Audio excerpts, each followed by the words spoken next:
This is the Rackmate TT by DeskPi. It's a 5U 7-inch technology rack in a nano-sized form factor. This is the Rackmate TT by DeskPi. It is a 3U 10-inch technology rack in a nano-sized form factor. In fact, these are the same rack. Let's take a closer look how to put this together from scratch.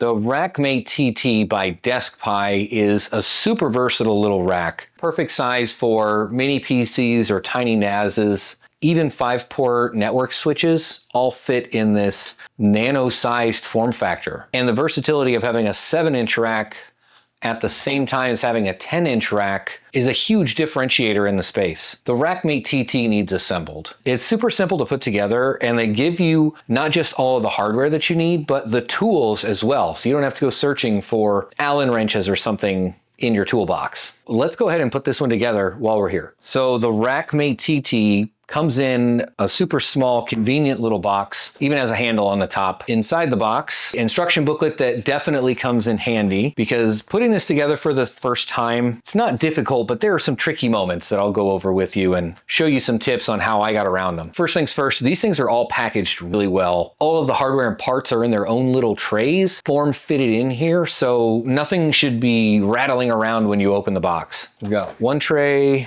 another tray, and then a third tray. And we'll just move that out of the way for now. Put these over here.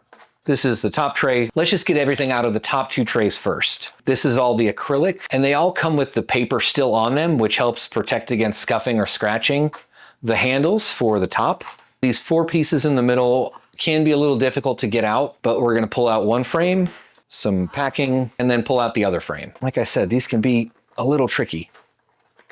Now you're also going to want to pull out the hardware, the bags of screws and stuff that come with them. Like I said, they give you the tools that are needed to fully assemble this. First thing we're going to want to do is separate these screws out, because there's a couple of different sizes in here. This is the tricky part, is getting these chassis pieces to align with the frame. You can see here that there's these 2 screws that are at an angle in the corners of the frame. The top or the ends of these extruders have that same angled threaded inserts. And then each of these also has a flat side and an indented side. So these extruder pieces take the smaller of the screws that you have available. You're not going to tighten these all the way just yet. So put them on the 4 corners. Use the corner of your table or your bench if you have one. So we'll put it down, put a flat side down, screw them together here. And you're going to do that to these 2 corners first. Now, if it looks like this and it's a little bit floppy, that's exactly what you want to this point. You want it to have a little bit of slack. Now we'll do the same thing with the 2 remaining extruder pieces. So at this point, we can see we've got all 4 extrusion pieces together on one piece of the frame. We can start peeling the paper off of the acrylic that came with it. This can be daunting, but just take your time. It comes off pretty easy. Now we have our 4 pieces of acrylic all prepped and ready. We're gonna take our little half of a rack here. I started with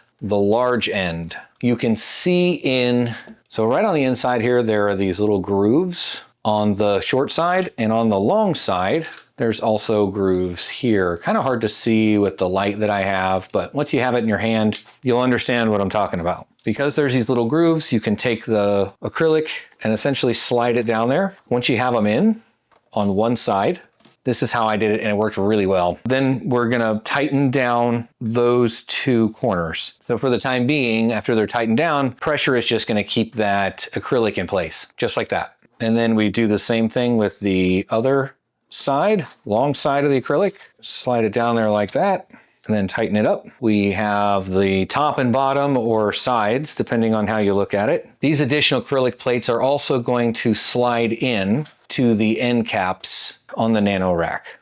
Now we have a box. We're going to take our other frame. On the underside of the frame, there's little grooves that these acrylic pieces are going to sit into. So you'll want to wiggle it a little bit until all of those grooves line up, and then all of the screw holes should be perfectly aligned from there. Kind of like when you're tightening down a tire and you're changing a tire on a car, you want to go opposite from each other. So I start in one corner, don't go super tight, and then the next corner, don't go super tight, and so on until you have all the screws in. Now we have all the screws in place, we can go through and finish tightening them down. Boom, we have an assembled rack. Almost. couple of the finishing touches are going to depend on how you want to let this sit, how you want your final rack to be used. For example, this is the 7-inch rack, so we can see the handles are on the top and there's little rubber feet on the bottom so they don't scuff up and scratch any surfaces that you sit it on. But if you were to say use this as a 10-inch rack, you're going to want the handles on the top, right?